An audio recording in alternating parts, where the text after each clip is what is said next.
The wind carried more dust than hope across the cracked plains of West Texas. It was the summer of 1882, and the land had forgotten the taste of rain for 3 months straight. The sun hung merciless in the sky, baking the earth until it split like old leather, creating spiderweb patterns that stretched as far as the eye could see. Tumbleweeds rolled past abandoned homesteads, their skeletal forms a testament to dreams that had withered and died under the harsh reality of frontier life. Margaret Sullivan stood on the porch of her weathered cabin, one hand shielding her eyes from the glare, the other gripping a bucket handle until her knuckles turned white. At 26, she looked older, her face carved by grief and hardship into something beautiful but severe, like a statue weathered by storms. Her dark hair, once her pride, was now pulled back in a practical bun, streaked prematurely with silver at the temples. The black dress she wore had faded to gray from countless washings, but she refused to abandon it. It was the last vestige of her mourning. Though her husband Thomas had been dead for near 8 months now, the accident had been swift and merciless. Thomas had been felling trees in the canyon when the rope snapped. They said he didn't suffer, but Margaret knew that was just something people said to widows. She'd seen his body, crushed beneath tons of timber, and the image haunted her still. In one moment, she'd gone from wife to widow, from protected to protector, with 40 acres of stubborn land and a 4-year-old son to feed. "Mama, the chickens are acting strange again," young Samuel called from the coop, his voice high and worried. He had his father's sandy hair but his mother's serious gray eyes, eyes that had seen too much for a child his age. "They're just thirsty. Sweet boy," Margaret replied, though she knew it was more than that. The well was running low, and she'd have to make another trip down to check it soon. Each descent into that dark hole felt like tempting fate. One slip, one rotten board, and Samuel would be an orphan. She made her way to the well, her boots crunching on the parched earth. The rope burned her palms as she lowered the bucket, counting the seconds until she heard the faint splash. Too many seconds. The water table was dropping, just as old Henrik Johansson had warned it would. Without water, the cattle would die. Without cattle, she'd have nothing to sell come fall. Without money. She pushed the thought away and hauled up the bucket. Barely half full of murky water, the 20 head of longhorns she kept were already showing ribs through their hides. They stood listlessly in whatever shade they could find, their usual ornery spirit beaten down by the heat. She'd already lost 3 calves this season, their small bodies claimed by the unforgiving land. Each loss was a nail in the coffin of her independence. "Mrs. Sullivan!" The voice made her jump. Elijah Morse, the bank's representative, stood at her gate. His city clothes wilted in the heat. He was a thin man with the predatory patience of a vulture, always appearing when folks were at their weakest. "Mr. Morse," she acknowledged, not moving to invite him closer. "What brings you out in this heat?" "Concern for your welfare, ma'am," he said, removing his hat in a gesture that might have seemed gentlemanly, if not for the calculating gleam in his eyes. "The bank's been reviewing accounts, and with your husband gone. My husband's death doesn't change my ability to work this land," Margaret said, her voice steady despite the fear coiling in her stomach. "Of course not," Morse agreed too quickly. "But a woman alone, with a young child, perhaps you'd consider selling. I could arrange a fair price, enough to set you up nice in town. Maybe open a little shop." "This is my son's inheritance," she said firmly. "I'll not sell." Morse's smile tightened.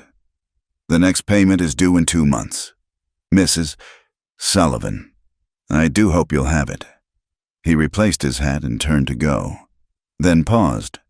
"Oh, and I heard you had some trouble at Grayson's store yesterday.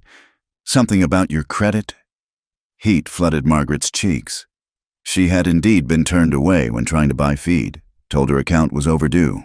The humiliation of walking out empty-handed while the other customers stared and whispered still stung. "Good day, Mr. Morse," she said coldly. After he left, Margaret allowed herself a moment of weakness. Leaning against the well's edge, The gossip in town was getting worse. A widow trying to run a ranch was unusual enough, but one who wore men's trousers when working cattle and refused the protection of remarriage was positively scandalous. Just last Sunday, Mrs. Henderson had made a point of moving to a different pew when Margaret sat down in church, as if widowhood might be contagious. The sun was beginning its descent toward the horizon, painting the sky in shades of amber and crimson. When she spotted the rider, he appeared as a dark speck against the glowing sky, moving slowly, both horse and man clearly exhausted. Margaret's hand moved instinctively to the rifle propped against the porch rail. Strangers were rarely good news, especially for a woman alone. As he drew closer, she could make out more details. The horse was a bay gelding, coat dusty and foam-flecked, favoring its left front leg slightly. The rider sat tall despite his obvious fatigue, broad shoulders bent forward, hat pulled low. His clothes marked him as a working man. Worn leather chaps, faded blue shirt, bandana that had once been red. A cowboy, but not one of the local ranch hands she recognized. He stopped a respectful distance from the house, pushing back his hat to reveal a face that might have been handsome under the layer of trail dust. Dark hair fell across his forehead, and his eyes were the color of winter sky pale blue, almost gray. Those eyes held a weariness that went beyond physical exhaustion, the kind of bone-deep tired that came from carrying too many miles and too many memories. "Evening, ma'am," he said, his voice rough from dust and disuse. "Name's Jake Ryland. I'm sorry to trouble you, but my horse threw a shoe about 5 miles back. I was wondering if I might trouble you for the use of your tools to fix it. I can pay for the inconvenience." Margaret studied him carefully. His gun belt was worn but well maintained, the mark of a man who took his protection seriously but didn't look for trouble. His hands rested easy on the saddle horn, calloused but clean. There was something in his manner, a quiet respectfulness despite his rough appearance, that eased her immediate suspicion. "There's a forge in the barn," she said finally, "though it hasn't been used since—" She stopped, unwilling to mention Thomas to this stranger. "I'm handy with horses," Jake said. "I can manage if you've got the tools. And if you got any work needs doing, I'd be glad to trade labor for a meal. Been living on jerky and memories for too long." Samuel had crept onto the porch, peering around his mother's skirts at the stranger. Jake noticed him and touched his hat brim in a gentle greeting that made the boy duck back shyly. "Fine boy you've got there," Jake observed. "About my nephew's age, back in Missouri." The mention of family back east eased another fraction of Margaret's wariness. Outlaws and drifters rarely spoke of kin. "The forge is in the barn," she repeated. "There's a pump beside it for water. Supper's at sunset. Nothing fancy. Just beans and cornbread." "Ma'am, after 3 weeks on the trail, beans and cornbread sounds like a feast fit for kings." He dismounted carefully, favoring his left side in a way that suggested old injury rather than fresh hurt. As he led his horse toward the barn, Margaret noticed the careful way he moved, alert but not aggressive, like a man who'd learned to read danger in small signs. "Mama," Samuel whispered, tugging at her skirt. "Is he staying?" "Just for supper," Margaret said firmly, though something in her chest felt strangely tight as she watched the stranger disappear into the barn's shadow. The sunset painted everything in shades of gold and red, and for a moment she allowed herself to imagine what it might be like to have help again, to not face every challenge alone. But that was dangerous thinking for a widow. She'd learned that hope was a luxury she couldn't afford, not when survival took everything she had. Tomorrow, the stranger would move on, and she'd face another day of keeping the bank, the drought, and the desert at bay with nothing but her own 2 hands and stubborn will. Still, as she headed inside to start supper, she found herself adding an extra cup of beans to the pot and checking that there was enough cornbread for a hungry traveler. It was just Christian charity, she told herself. Nothing more. The morning sun crept through the cabin window, casting long shadows across the rough-hewn floor. Margaret had been awake since before dawn, as was her habit, but this morning felt different. The knowledge that a stranger slept in her barn added an edge of alertness to her usual routine. She'd offered Jake Ryland the barn for the night after he'd fixed not only his horse's shoe, but also mended a broken gate and patched a hole in the chicken coop. All before supper. Through the window, she watched him emerge from the barn, stretching in the early light. He moved to the pump and washed his face, the water running down his jaw and neck. When he looked toward the house, she stepped back quickly, heat rising in her cheeks at being caught watching. "Is the man still here, Mama?" Samuel asked from his small bed in the corner. "Mr. Ryland," she corrected automatically. "And yes, he's still here." "Can he stay? He fixed my wooden horse." Samuel held up the toy that had been broken for weeks, now whole again. Margaret's throat tightened. Thomas had carved that horse for Samuel's 3rd birthday. She'd tried to fix it herself, but lacked the skill. "We'll see," she said, which was what she always said when she didn't want to disappoint her son with a direct no. A knock at the door interrupted her thoughts. She opened it to find Jake standing respectfully back from the threshold, hat in hand. "Morning, Mrs. Sullivan. I wanted to thank you for the hospitality and settle up what I owe before moving on." "You mended the gate and the coop," Margaret said. "We're square." He studied her for a moment, those pale eyes seeing more than she'd like. "That roof needs work before the winter storms. So does the corral fence, and unless I miss my guess, that windmill hasn't turned properly in months." All true, and all things she'd been putting off, hoping somehow to find the time and strength to manage them herself. "That's not your concern, Mr. Ryland." "Could be, though." He shifted his weight, choosing his words carefully. "I'm not in any particular hurry to get anywhere.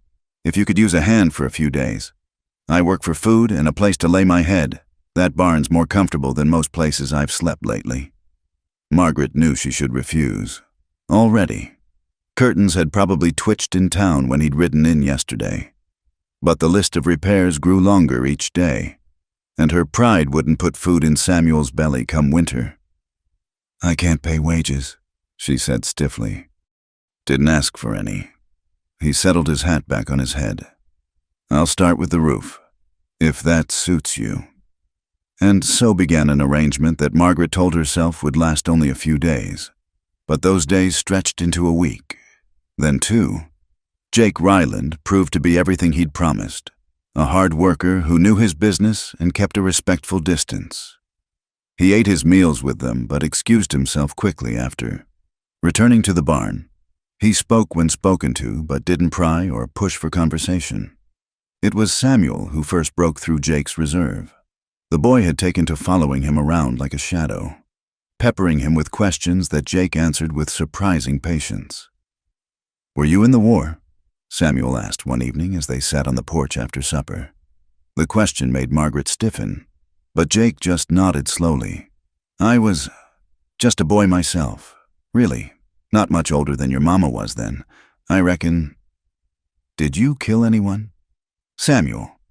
Margaret scolded. But Jake held up a hand. "It's a fair question from a boy. Yes, son, I did. And it's nothing I take pride in. War makes men do things they spend the rest of their lives trying to forget." Margaret saw the shadows cross his face and understood a little of what had put that bone-deep weariness in his eyes. She'd been just 16 when the war ended, had seen the men come home, changed, if they came home at all. The next morning brought trouble in the form of 3 riders from town. Margaret recognized them immediately. Bob Hutchins, who ran the saloon, Carl Meyer from the general store, and Pastor Williams. She smoothed her apron and stepped onto the porch, chin raised. "Gentlemen," she said coolly, "what brings you out this way?" Hutchins, a big man with a red face made redder by drink, spoke first. "Heard you got yourself a hired man, Widow Sullivan." "I have help with repairs." "Yes." Living in your barn, eating at your table," Meyer added, his thin face pinched with disapproval. "People are talking." "People always talk," Margaret replied. "I've yet to see it bring rain or mend fences." Pastor William stepped forward, his expression attempting kindness but achieving only condescension. "Mrs. Sullivan, we're concerned for your reputation. A young widow, a strange man.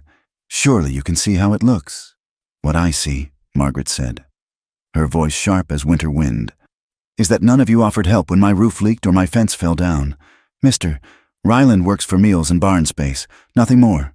Now, see here," Hutchins began, but stopped as Jake appeared around the corner of the house, hammer in hand. He'd clearly heard the conversation. "Gentlemen," Jake said mildly, but something in his stance made all three men shift uneasily. "Fine morning, isn't it? I was just about to patch that hole in Mrs. Sullivan's roof. Unless you're here to help, I'd best get to it." There was a moment of tense silence. Jake stood relaxed but ready, and Margaret realized with a start that despite his easy manner, this was a man who'd faced down worse than 3 town busybodies. "We're only thinking of what's best," Pastor Williams said, but he was already backing toward his horse. "I'm sure you are," Jake replied. "And I'm sure Mrs. Sullivan appreciates neighbors who mind her welfare so closely. Good day to you." After they left, Margaret found her hands were shaking. "They'll make trouble," she said. "Maybe," Jake agreed. "But I've found that men who ride in groups to bully women usually back down when faced directly." He paused, then added, "If my presence here causes you grief, I'll move on." "No." The word came out faster than she'd intended. "That is, there's still work to be done." That evening, as they sat by the fire after Samuel had gone to bed, Jake told her a little of his story. He'd had a ranch once, in Kansas, and a wife named Emily, but she'd died of fever while he was away on a cattle drive, and he'd sold the place, unable to bear the memories. "Been drifting ever since," he said, staring into the flames. 5 years now. Thought I was looking for something, but maybe I was just running. Running's sometimes all we can do," Margaret said softly. "When Thomas died, I wanted to run, pack up Samuel and go back east to my sister, but this land, it's all Samuel has of his father. It's good land," Jake said, "worth fighting for, even against drought and debt and gossip. Especially then." He looked at her directly. "You're stronger than you know. Margaret Sullivan." It was the first time he'd used her given name, and something electric passed between them in that moment. Margaret looked away first, rising abruptly. "It's late," she said. But as she lay in her bed that night, she found herself thinking of the way he'd stood up to those men, the quiet strength in his hands as he worked, the gentleness with which he answered Samuel's endless questions. For the first time in 8 months, she didn't dream of Thomas's broken body. Instead, she dreamed of pale blue eyes and the sound of hammering on the roof, steady as a heartbeat, promising that some things could still be mended. The next morning, she made extra biscuits and added a precious spoonful of jam to Jake's plate. It was a small gesture, but when he smiled, a real smile that reached those weary eyes, she felt something inside her chest crack open, like the earth after the first rain. Hope, she realized with a mix of wonder and fear. She was beginning to hope again. The drought deepened its grip on the land like a fist slowly closing. By the 3rd week of Jake's presence, the grass had turned from yellow to gray, crumbling to dust under the hooves of the increasingly desperate cattle. The well required twice as many pulls to bring up half as much water, and Margaret had taken to rationing even their drinking supply. "We'll lose them all if we don't move them," Jake said one evening, watching the sunset paint the dying landscape in shades of copper and ash. The cattle stood listlessly in the paddock, their eyes dull, ribs showing stark through their hides. Margaret stood beside him, arms crossed tight against her chest. "The nearest water is Clear Creek, 20 miles through Carson's Gulch. It's 2 days' drive with cattle in this condition." "Then we'd best start tomorrow," Jake said simply. "I can manage them if we go together or not at all." Margaret interrupted. "These are my cattle, my responsibility." Jake studied her for a long moment, then nodded. "Samuel, Mrs. Johansson will take him. She owes me that much after I helped birth her twins last spring. They spent the evening preparing mending water bags, checking saddles, packing what little food they could spare. Samuel watched with wide, solemn eyes as his mother explained she'd be gone for a few days. "Will you come back?" he asked, his small voice carrying fears too big for his years. Margaret knelt and pulled him close. "I'll always come back to you, sweet boy, always." They left before dawn, the cattle moving reluctantly, their usual bellowing reduced to weak complaints. Margaret rode her sturdy mare, Bess, while Jake handled her late husband's gelding with the easy grace of a born horseman. The first day passed in a haze of dust and heat, stopping frequently to rest the weakening animals. As they made camp that night in a small box canyon, Jake built a careful fire while Margaret tended to the horses. The stars emerged one by one in the vast canvas above, and, for a moment, the harsh realities of their situation faded into the eternal beauty of the night sky. "You handle those cattle like you were born to it," Jake observed, passing her a cup of bitter coffee. "My father raised beef in Tennessee before the war," Margaret said. "I could rope and ride before I could read." She paused, then added quietly, "Thomas never liked that about me. Said it wasn't fitting for a woman." "Thomas was a fool then," Jake said bluntly, then caught himself. "Forgive me, I shouldn't speak ill." "He's dead," Margaret said with a shrug that didn't quite hide the old hurt. "And he was a fool about some things. Good man in his way, but he wanted a wife who'd be content with cooking and sewing." She gestured at her worn trousers and dusty boots. "Got something else entirely. Got someone who could save his legacy when he couldn't," Jake corrected. "That's worth more than all the needlepoint in the world." They sat in comfortable silence until a sound made them both freeze horses, moving fast through the darkness beyond the firelight. Jake was on his feet instantly, hand moving to his gun. "Easy there, friend," a voice called out. 3 riders emerged into the light, and Margaret's heart sank. She recognized the leader, Bill Carver, who ran cattle for the big ranchers and had a reputation for taking what he wanted. "Well, well," Carver said, his grin showing tobacco-stained teeth. "Jake Ryland. Been a while since Dodge City."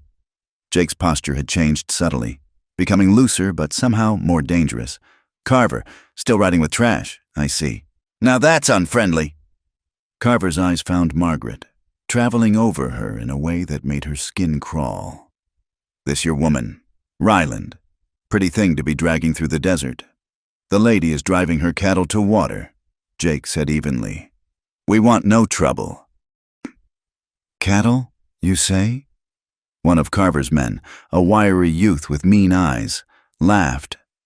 "Them walking skeletons? Hardly worth the effort, though maybe there's other things worth taking." Margaret stood slowly, her hand drifting to the rifle on her saddle. "You're on my land. Mr. Carver, I'll ask you to move along." "Your land?" Carver mocked. "Way I heard it, you're just a widow playing at being a rancher.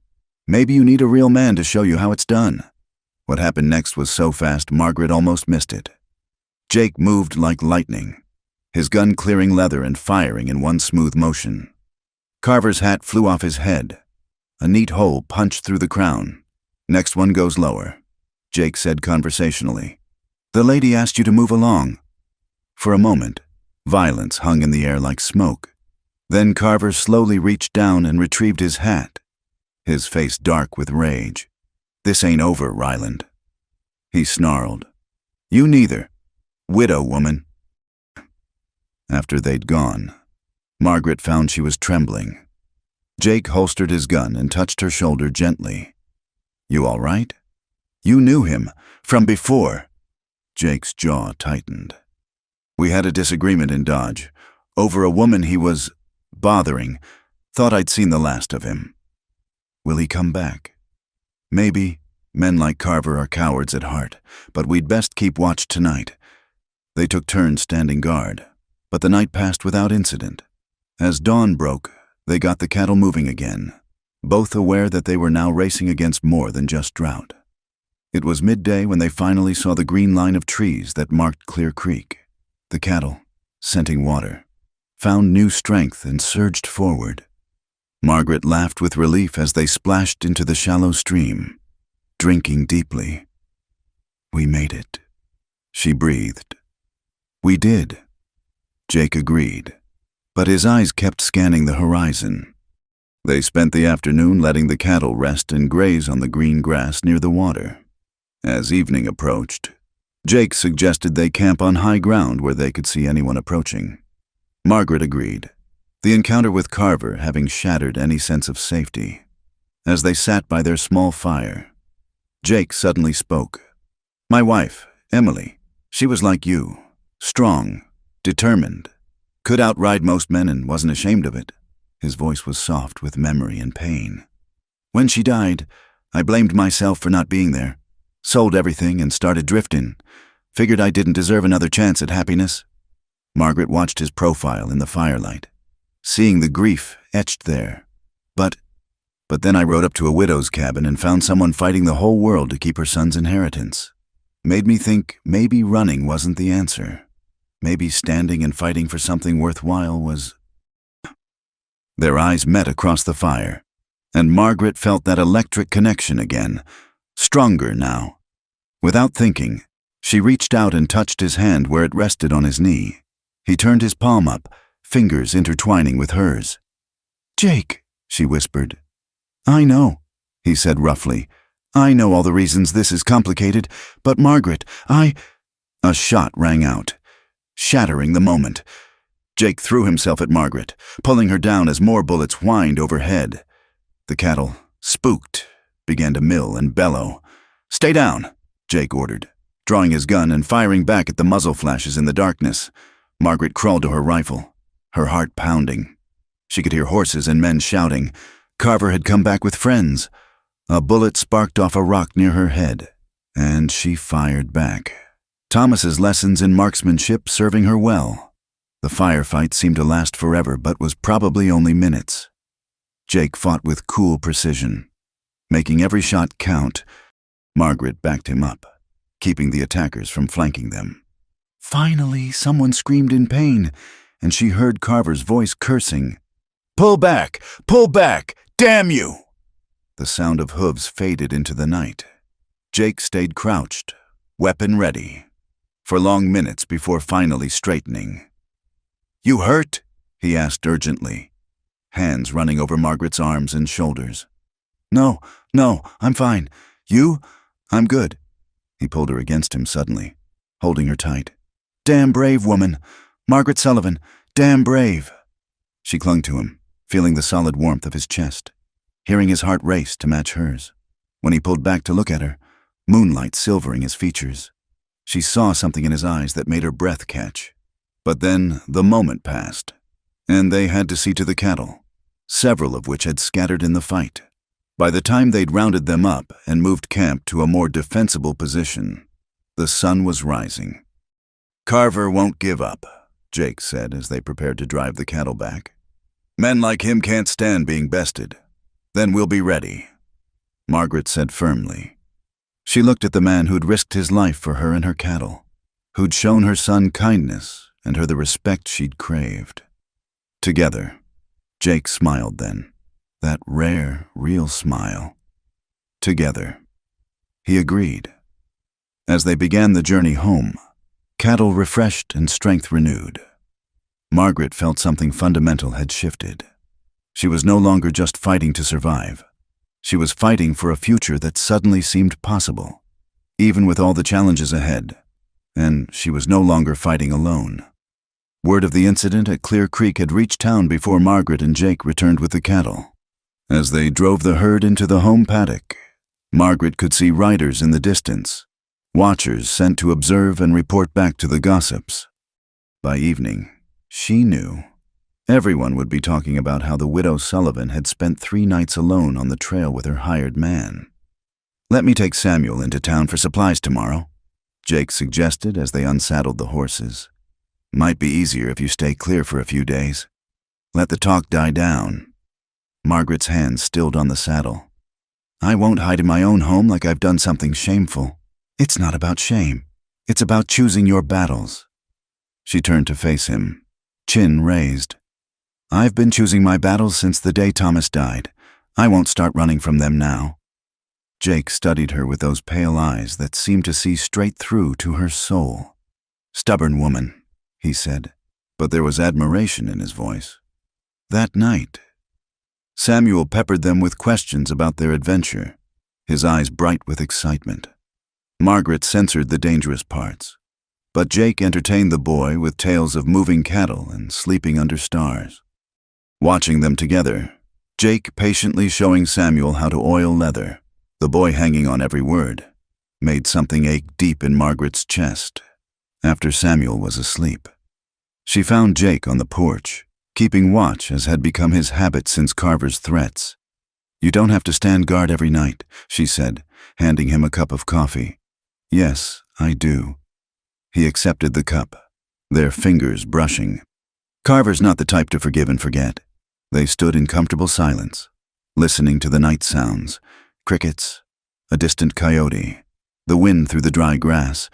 The moon was full, bathing everything in silver light that made the harsh landscape almost beautiful. "Pastor Williams came by while we were gone," Margaret said eventually. "Mrs. Johansson told me, said he'd be calling tomorrow to discuss my situation." Jake's jaw tightened. "Want me to make myself scarce?" "No." The word came out firm and clear. "I'm tired of pretending. Jake, tired of acting like you're just hired help when—" She stopped, heat flooding her cheeks. "When what?" His voice was low, dangerous in its intensity.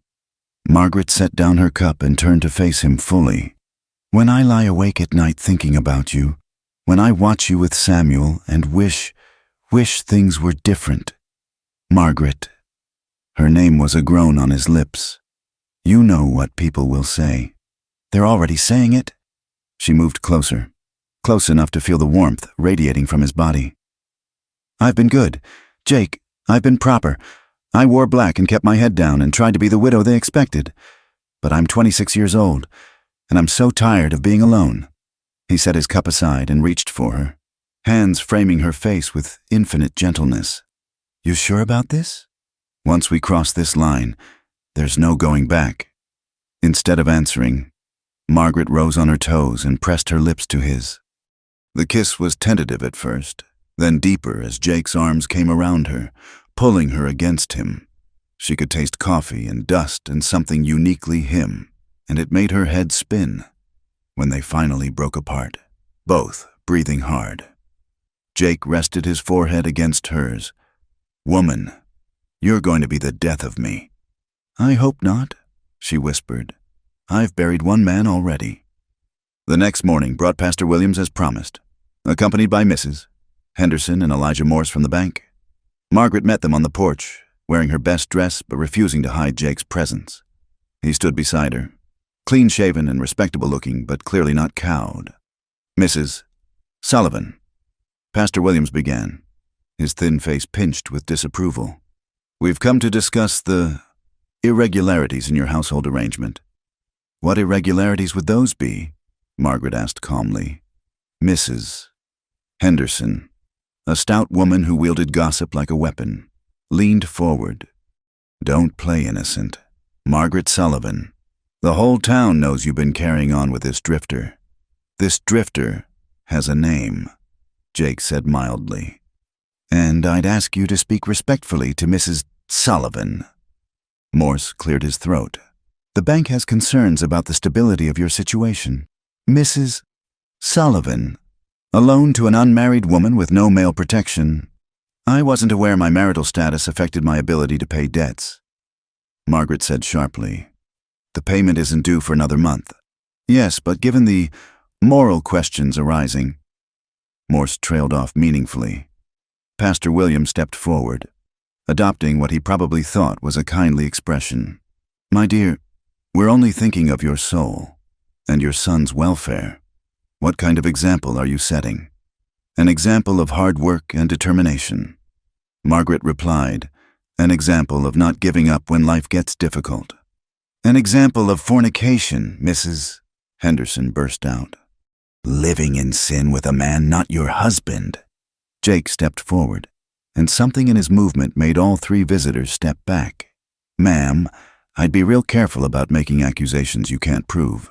Where I come from, calling a lady such names can have consequences." "Are you threatening us?" Pastor Williams demanded. "Stating a fact," Jake said calmly. "Mrs. Sullivan is a widow trying to save her son's inheritance. I'm a man working for room and board.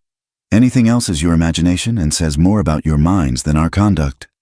Before anyone could respond, the sound of approaching horses interrupted. 6 riders came into view, and Margaret's heart sank as she recognized Bill Carver in the lead. Well, Carver called out as he reined in. "Looks like a regular town meeting. You telling them about our encounter? Ryland?" Pastor Williams looked between Carver and Jake with growing alarm. "You know this man?" "Oh, we go way back," Carver said with an ugly grin. "Jake Ryland's got quite a reputation. Fast gun, faster temper, left more than one man bleeding in the dust." "Is this true?" "Mrs."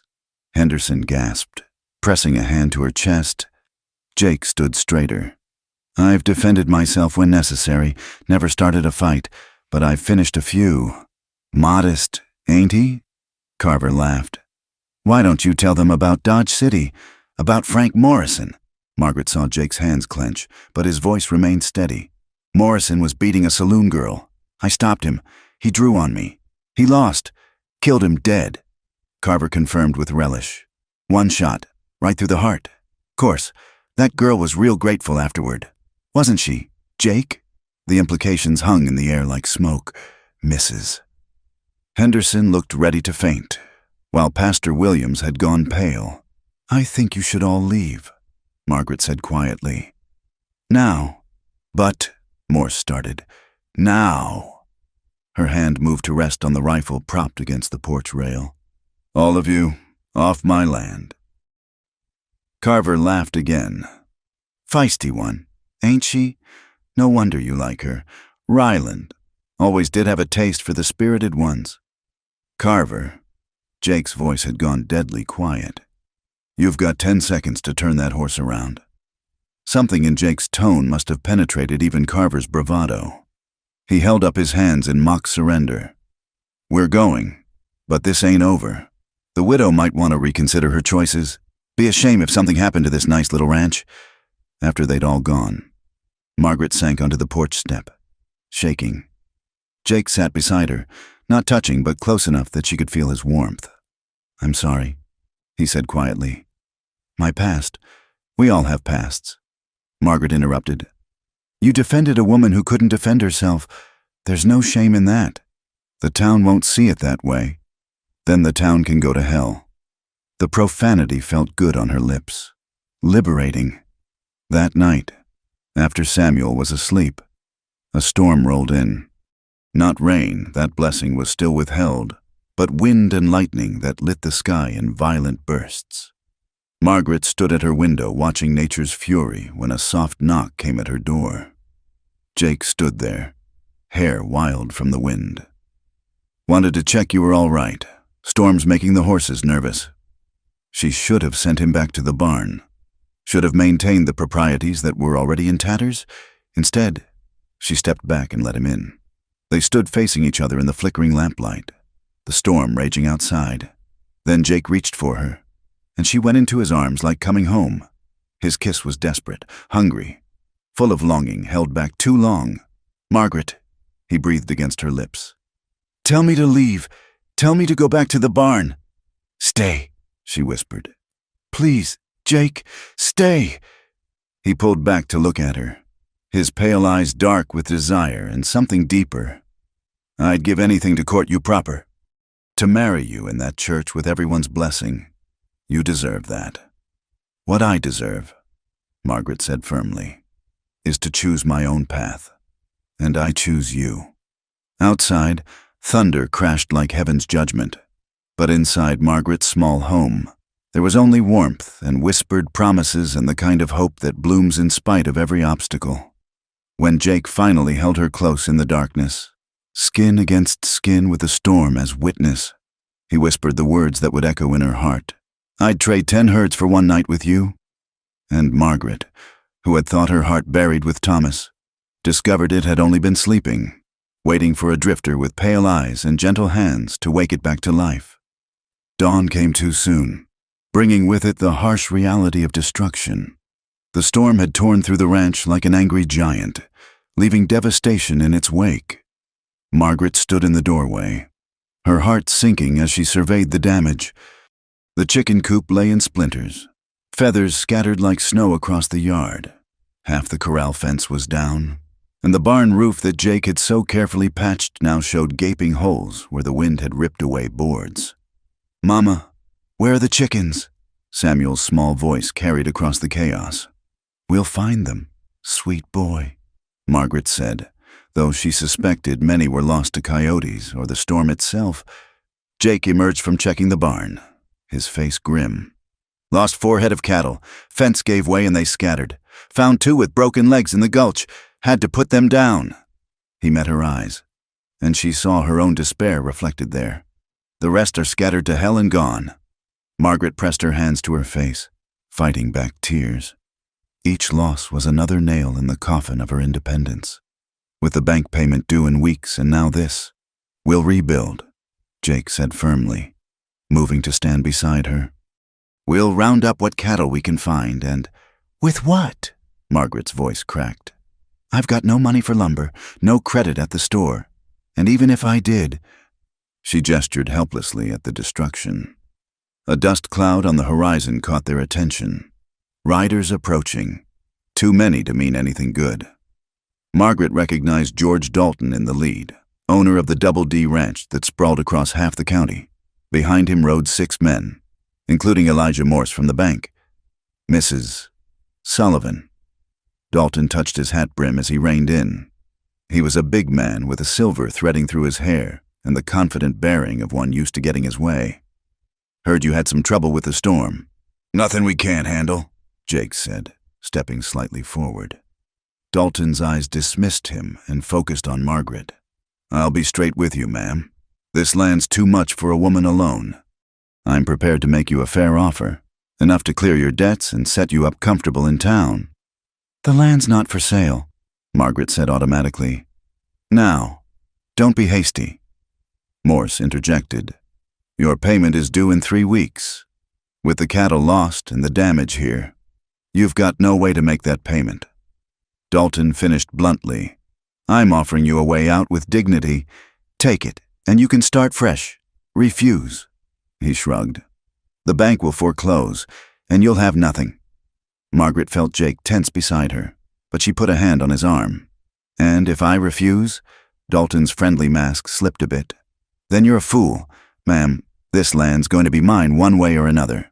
I'm trying to do right by you, considering your circumstances." "Considering I'm a woman, you mean," Margaret said coldly. "Thank you for your offer, Mr. Dalton, but my answer stands. The land is not for sale." "You've got 3 weeks," Morse reminded her as they turned to leave. "I'd think carefully if I were you." After they'd gone, Margaret sank onto the porch steps. Samuel crawled into her lap, sensing her distress. "Are we going to lose our home, Mama?" "No, baby," she said fiercely, holding him tight. "This is your daddy's land, and no one's taking it from us." But even as she said it, she wondered how she could keep that promise. The next days were a blur of desperate activity. Jake worked from dawn to dusk, patching what could be patched with salvaged materials. Margaret joined him, her hands blistering as they rebuilt the essential structures. They found 8 of the scattered cattle, but that still left them far short of what they needed. On the 4th day after the storm, Jake saddled his horse with grim determination. "Where are you going?"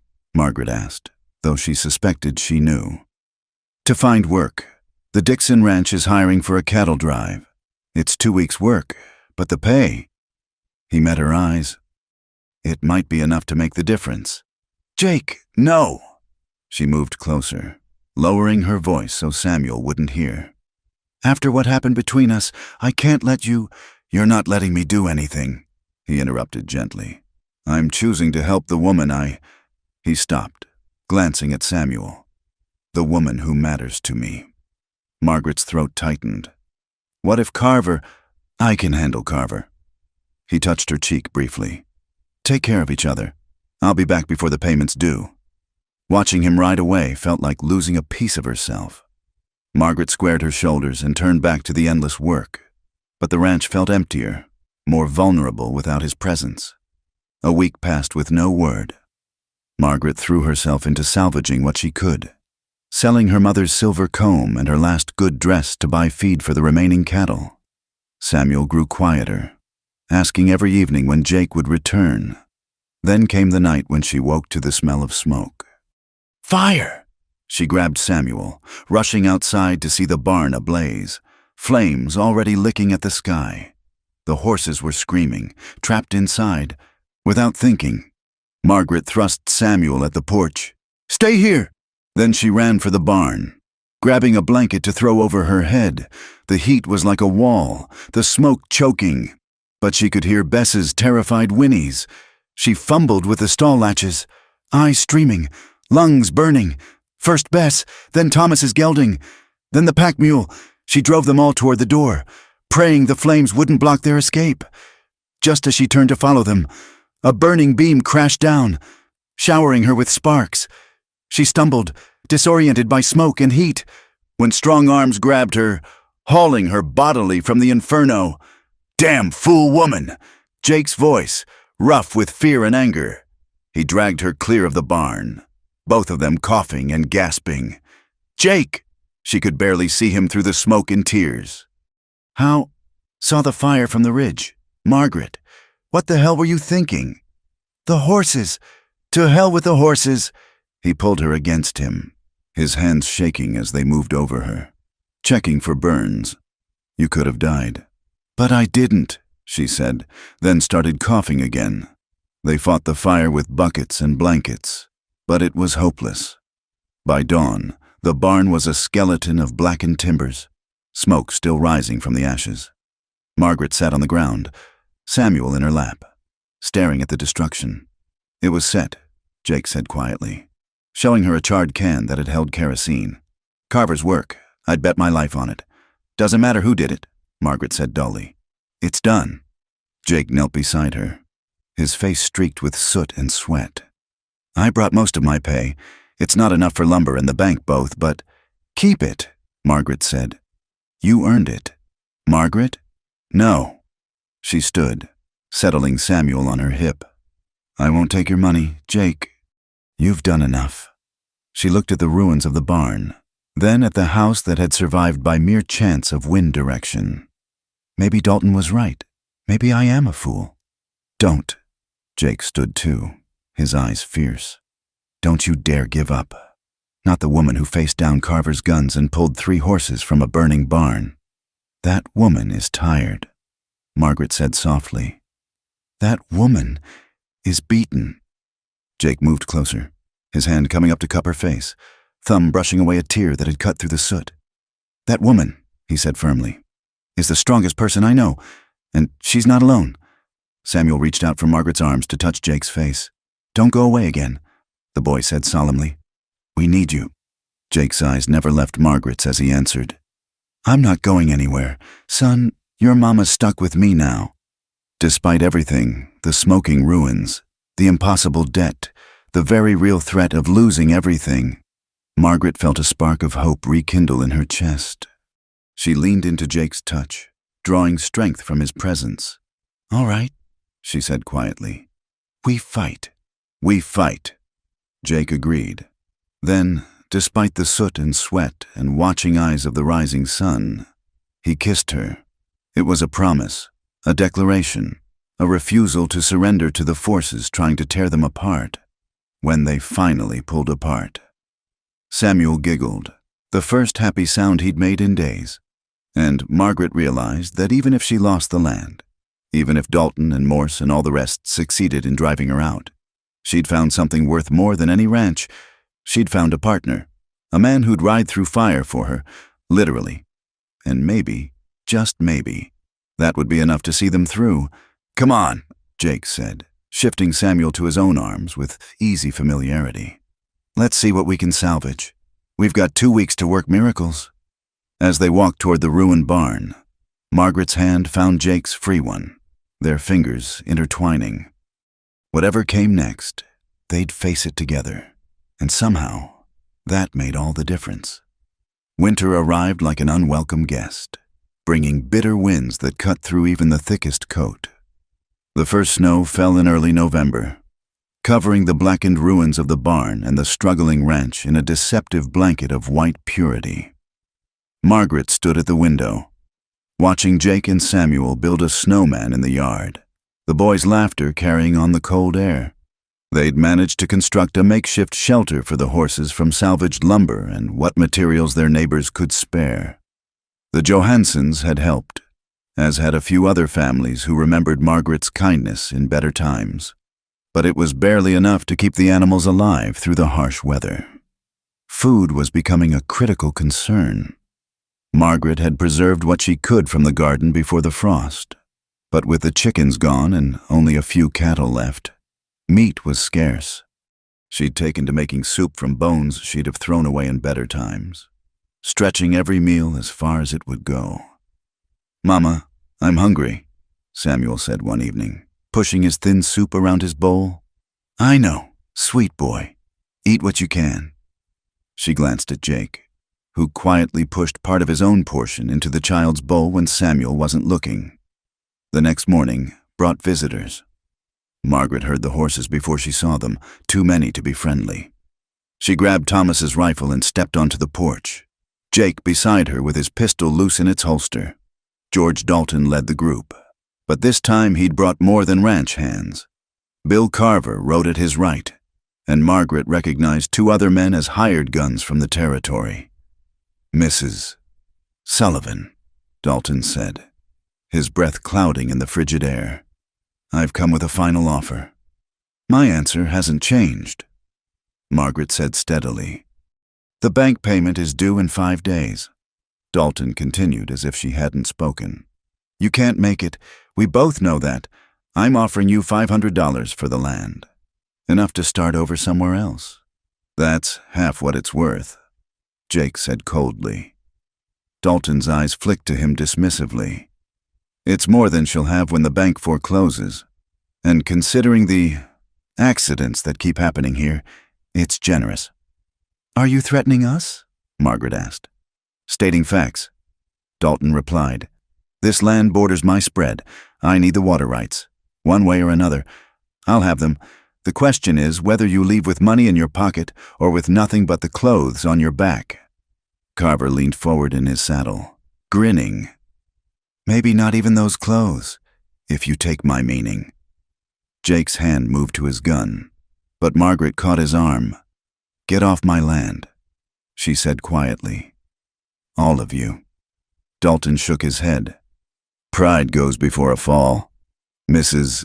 Sullivan, remember that when you're trying to feed your boy from a bread line in town." After they left, Margaret sank into a chair, the weight of their situation crushing. Jake knelt beside her, taking her cold hands in his. "We'll find a way," he said. "How?" She looked at him with desperate eyes. "We've got nothing left to sell. No credit. No—" A knock at the door interrupted her. They exchanged wary glances before Jake went to answer it, hand on his gun.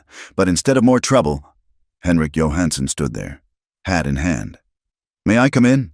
the old farmer asked. Once inside, warming himself by the stove, Henrik got straight to the point.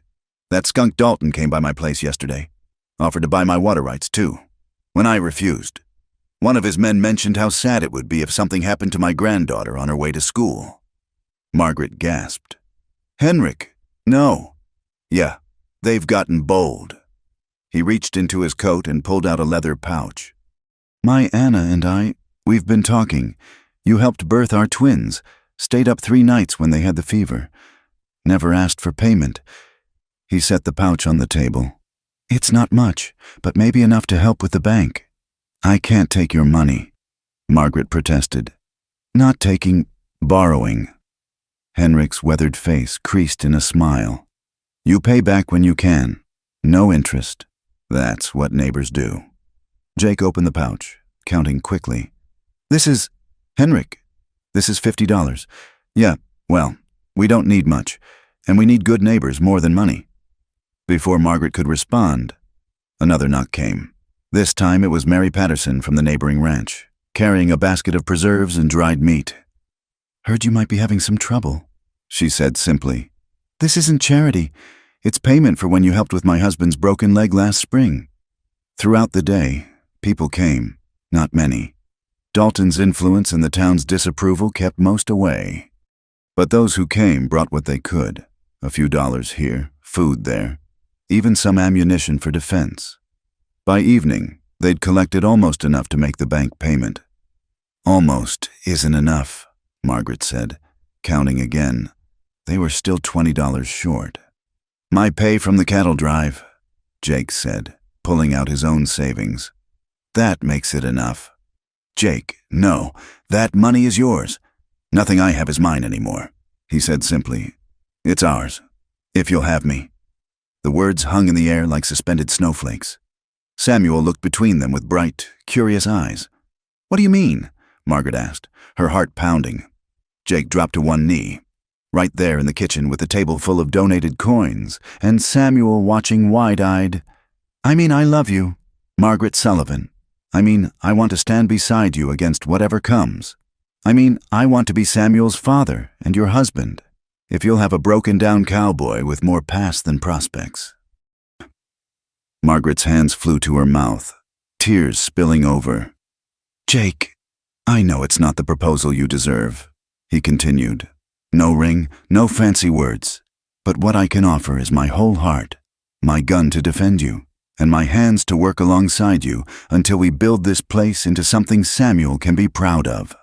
"Say yes, Mama," Samuel piped up, bouncing excitedly. "Say yes, so Jake can be my papa." Margaret dropped to her knees too, framing Jake's face with her hands. "Yes," she whispered. "Yes to all of it." He kissed her then, with Samuel cheering and dancing around them, and for a moment the cold and hunger and fear faded away. They had love, they had each other, and they had just enough money to keep the wolves, both literal and figurative, at bay.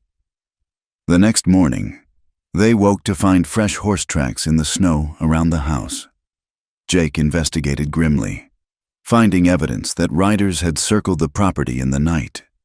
"Dalton's men," he said, "testing our defenses." "Let them test," Margaret said fiercely. "We're not giving up." But that night, the wolves came, not the two-legged kind, but a pack of actual wolves, driven down from the mountains by the harsh winter. They circled the makeshift pen where the horses huddled, their howls raising primitive fear. Jake and Margaret took turns standing watch, rifles ready. When the wolves finally attacked, drawn by desperation and hunger, the fight was fierce. Jake's aim was true, dropping two before they could reach the horses. Margaret wounded another, sending it limping back into the darkness. But one wolf, larger and more cunning than the rest, made it through. It went for Bess, teeth flashing in the moonlight, without thinking. Margaret threw herself between the wolf and her mare, swinging the rifle like a club. The wolf's weight knocked her down, its breath hot on her face. When Jake's shot rang out, the wolf collapsed, and Jake hauled Margaret to her feet, checking frantically for bites. "I'm fine," she gasped. "Just bruised." "You're insane," he said roughly, pulling her against him. "Throwing yourself at a wolf." "Bess is all I have left of the old life," Margaret said simply. "I couldn't lose her too." They stood there in the snow, surrounded by dead wolves and frightened horses, holding each other while Samuel watched from the window where they'd made him stay. And Margaret realized that they'd already won the most important battle. They'd chosen to stand and fight together, no matter what came. "3 more days until the bank payment," she said against Jake's chest. "3 more days," he agreed. "We can make it 3 more days." But as they dragged the wolf carcasses away from the pen, neither mentioned the fresh horse tracks they could see in the snow, or the glint of light from the ridge that might have been sunlight on glass, or might have been someone watching, waiting for their moment to strike. The courthouse in Cedar Ridge stood like a monument to law and order, its red brick facade imposing against the winter sky. Margaret climbed the steps with Jake beside her, their boots echoing on the frozen wood. She carried the bank payment in a leather pouch inside her coat, close to her heart. Samuel walked between them, his small hand in Jake's, wearing his Sunday best despite it being Thursday.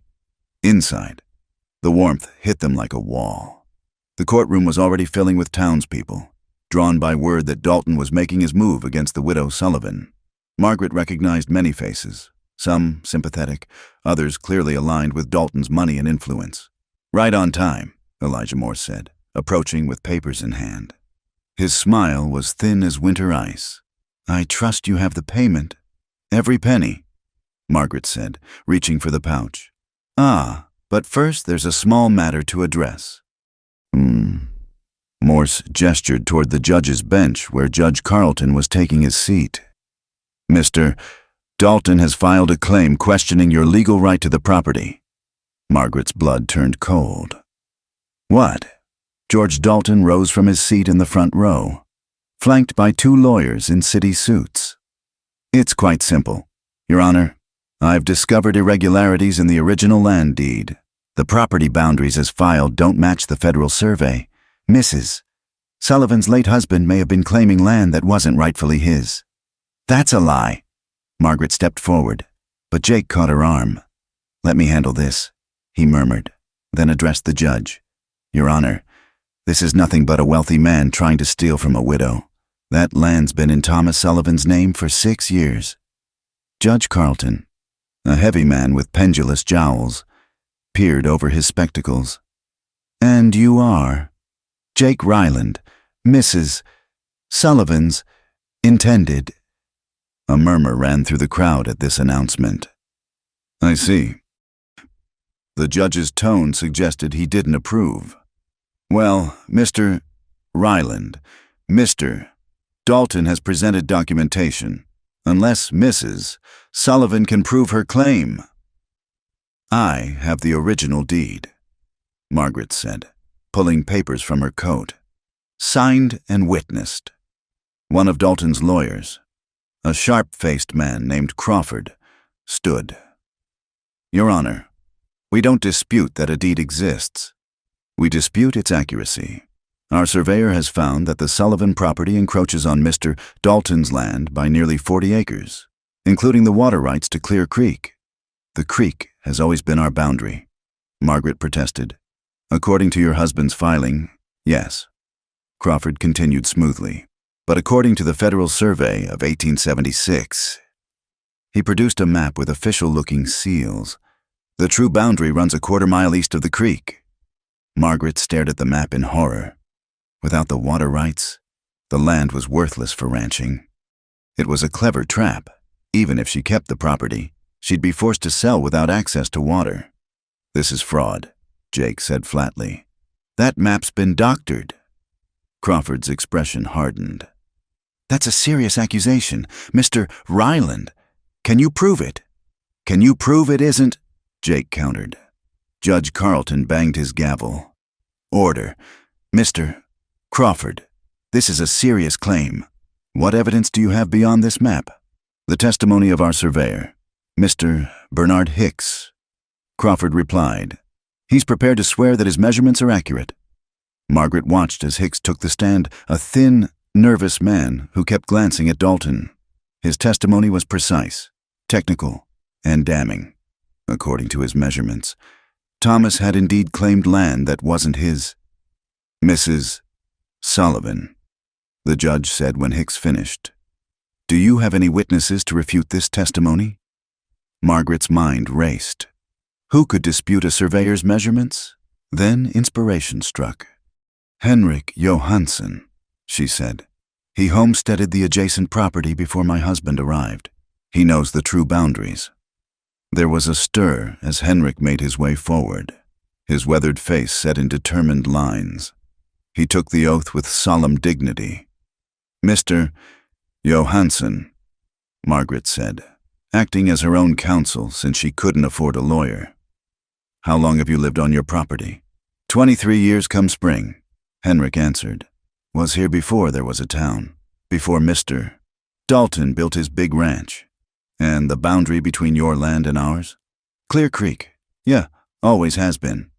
I helped Thomas Sullivan survey it himself when he bought from the Masterson widow. We used the federal markers, stone cairns placed by the Army surveyors." Crawford jumped up. "Hearsay, Your Honor, where are these supposed markers?" Henrik's face darkened. "Funny thing about that, went to check them last month and they were gone.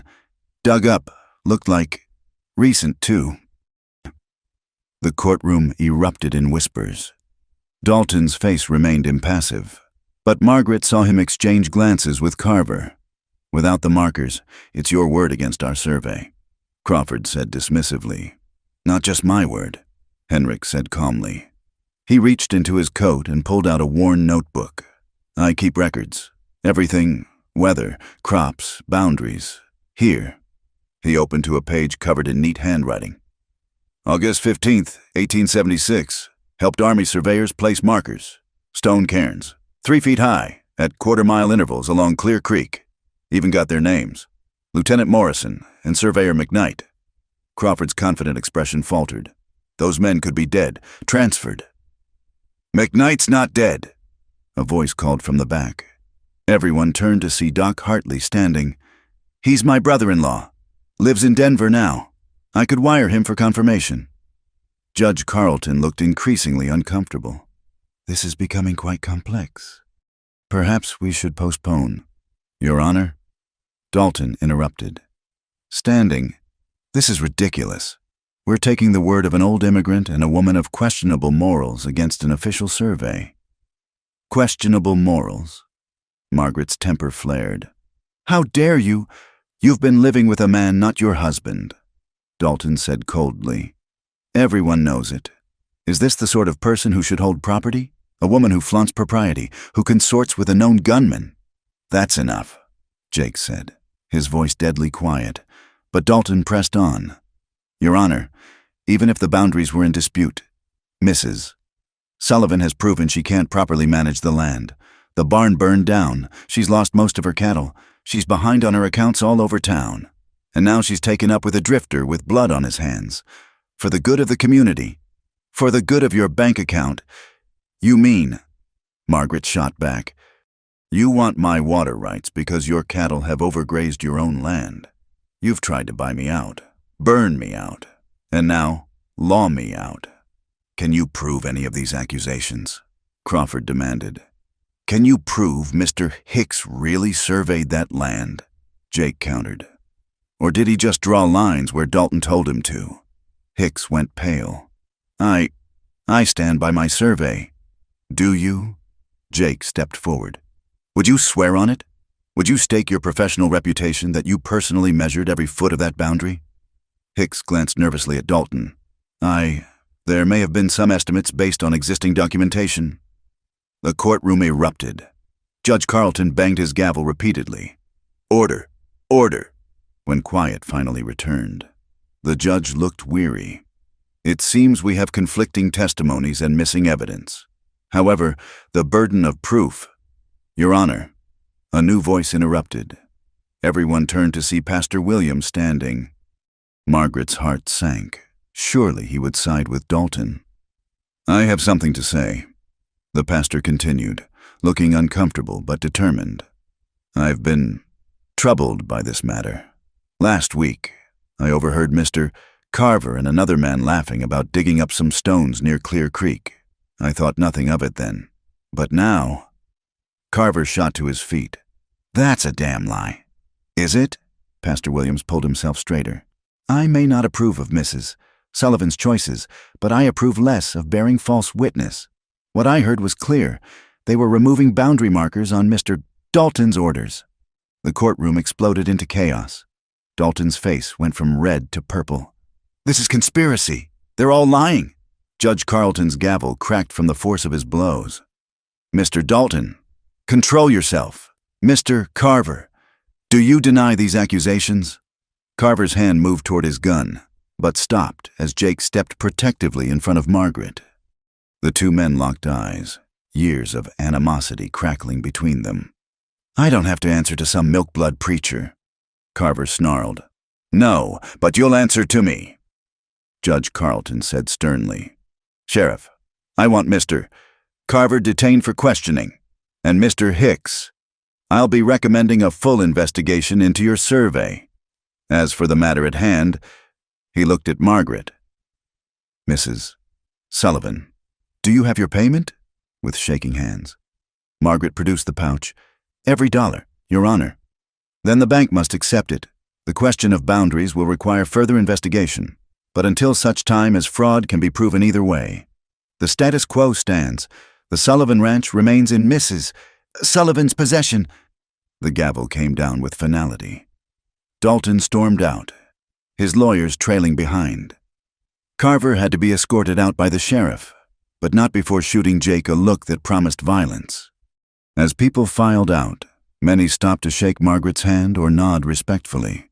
The tide hadn't turned completely, but Dalton's heavy-handed tactics had shifted some sympathy her way. Outside in the cold sunshine, Margaret sagged against Jake. We did it. We actually did it. You did it, Jake corrected, wrapping an arm around her.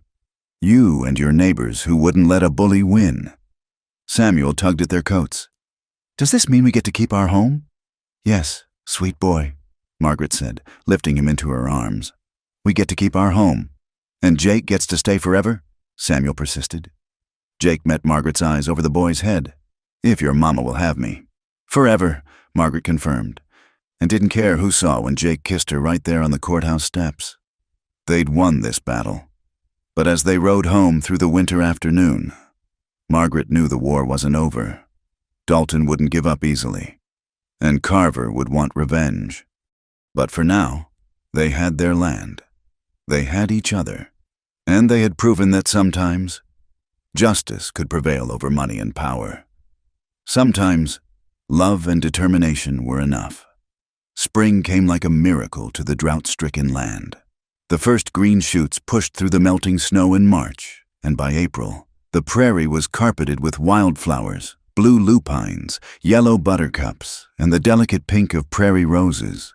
Clear Creek ran full and strong, its waters singing over the stones that had caused so much conflict. Margaret stood on the porch of the newly rebuilt barn, watching Jake and Samuel work with a young colt. The building was smaller than the original but sturdy, built with the help of neighbors who'd rallied around them after the trial. The sweet smell of fresh-cut lumber mixed with the earthy scent of spring rain. Easy now, Jake murmured to the colt, his hands gentle but firm. Samuel mimicked his movements, and Margaret's heart swelled watching her son learn from the man who'd become his father in all but law. That would change tomorrow. Pastor Williams had agreed to perform the ceremony, his conscience apparently cleared by his testimony at the trial. It wouldn't be a grand affair, just family and the few friends who'd stood by them through the hard times. But it would be real and true, and that was all that mattered. Margaret, Mary Patterson called from the yard where she was helping arrange tables for tomorrow's celebration. Where do you want the flowers? Anywhere's fine, Mary. Margaret called back, smiling at how her friend fussed. After months of isolation, having women friends again felt like another kind of spring. As she turned to go inside, movement on the horizon caught her eye. A lone rider, moving fast. Her hand went instinctively to the rifle by the door, old habits dying hard. But as the rider drew closer, she recognized Sheriff Thompson. Mrs. Sullivan, he said, tipping his hat as he reined in. Thought you should know. Bill Carver broke jail last night, killed a deputy doing it. Margaret's blood ran cold. Jake had already joined them, Samuel safely behind him. Any idea where he went? Jake asked.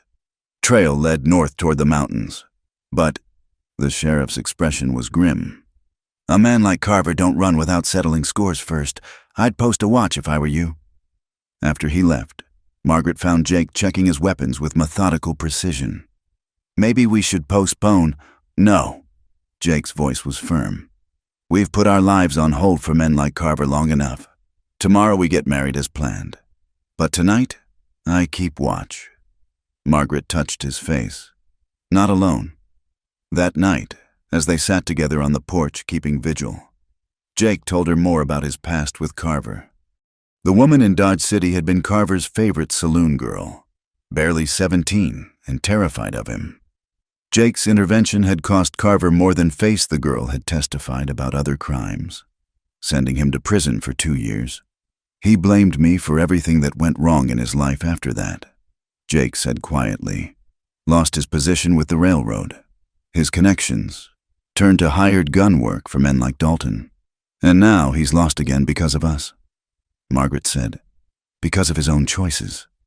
Jake corrected. Men like Carver never learn that they create their own misery. The night passed peacefully, and dawn brought Margaret's wedding day in a glory of gold and pink. She wore her mother's wedding dress, carefully altered and pressed by Mary Patterson. It was old-fashioned but beautiful, ivory silk with tiny pearl buttons down the back. "You look pretty, Mama," Samuel said solemnly, dressed in his own new clothes, courtesy of the Johansons. "Beautiful," Jake corrected from the doorway, and the look in his eyes made Margaret's cheeks warm like a young girl's. The ceremony was held in the yard under a bower of spring branches. Henrik Johansson gave Margaret away, his weathered face bright with emotion. Mary Patterson stood as witness, and Samuel carried the ring-simple gold bands Jake had ordered from Denver. "Dearly beloved," Pastor Williams began, and Margaret barely heard the familiar words. All she could see was Jake's face, the love and promise in his eyes, the way his hands trembled slightly as he took hers. "I, Jake Ryland, take you, Margaret Sullivan, to be my lawfully wedded wife, to have and to hold, in sickness and in health, in drought and in plenty, through storms and sunshine, until death do us part." Margaret's voice was strong and clear as she repeated her own vows, adding, "And I promise to stand beside you against all who would harm our family, to build with you a life worthy of the sacrifices made to keep this land, and to love you with all that I am, forever. By the power vested in me, I now pronounce you man and wife. You may kiss your bride." Jake's kiss was tender, full of promise, and the small gathering erupted in cheers. Samuel wrapped his arms around both their legs, and Jake lifted him up so the three of them stood together. A family at last. The celebration was simple but joyful. Tables groaned under the weight of food neighbors had brought: fried chicken, fresh bread, early vegetables from kitchen gardens, and 3 different kinds of pie. Someone had brought a fiddle, and soon music filled the air. "Dance with me, Mrs. Ryland," Jake said, and Margaret went into his arms with a smile that felt too big for her face. "That sounds strange," she admitted as they moved to the music. "Good strange? The best strange." As the sun began to set, painting the sky in brilliant oranges and purples, Margaret noticed Jake tense. His eyes tracked something beyond the celebration, and she followed his gaze to see a figure on horseback at the property line. Dalton. He sat there for a long moment, watching the celebration, then slowly turned and rode away. It wasn't a surrender, Margaret knew, just an acknowledgement that this battle was over. There would be other fights, other challenges. Men like Dalton didn't give up easily, but as she looked around at her neighbors laughing and dancing, at Samuel playing with the other children, at Jake's strong presence beside her, she knew they were ready for whatever came next. "No regrets?" Jake asked softly, following her thoughts as he so often did. "None," Margaret said firmly. "We've earned this happiness." As if to prove her point, the evening breeze carried the scent of rain, real rain. Not just a spring shower. The drought was ending at last, and with it, the hardest chapter of their lives. Later, as the guests departed and Samuel slept peacefully in his bed, Margaret and Jake stood together on their porch, watching lightning dance on the horizon. "Storm coming," Jake observed. "Let it come," Margaret said, leaning into his warmth. "We've weathered worse." He turned her to face him, his hands gentle on her shoulders. "That we have, and we'll weather whatever else comes too. Together." "Together," Margaret agreed, and sealed the promise with a kiss. The next morning brought not Carver's revenge, but news that he'd been caught trying to rob a bank in Colorado. The deputy he'd shot had survived, and Carver would hang for his crimes. The threat that had loomed over them was gone, swept away like tumbleweeds before the wind. George Dalton made one more attempt to buy the ranch, offering triple his original price. Margaret took great pleasure in refusing him to his face, with Jake standing solidly beside her. Dalton left without another word, and while he remained their neighbor, he never troubled them directly again. The ranch prospered under Jake and Margaret's combined management. The cattle grew sleek and healthy. The horses multiplied, and they even rebuilt the chicken coop bigger and better than before. Samuel grew tall and strong, learning from Jake how to rope and ride, from Margaret how to read the land and weather. On their first anniversary, as they sat watching another spectacular sunset paint the sky, Jake pulled Margaret close and whispered the words that had once seemed scandalous, but now felt like simple truth. "I'd still trade 10 herds for one night with you." Margaret laughed, the sound carrying across the land they'd fought so hard to keep. "Good thing you don't have to. You've got me for every night. Forever." "Forever," Jake agreed, and kissed her as the first stars appeared in the vast Texas sky. They'd started with loss and loneliness, faced down drought and greed and violence, but in the end, love had won. Not the easy love of fairy tales, but the hard-won love forged in struggle and sacrifice, tempered by trust and mutual respect. The widow and the drifter had found in each other what neither had dared hope for: a second chance at happiness, a family rebuilt from ashes, and a future bright with promise under the endless western sky.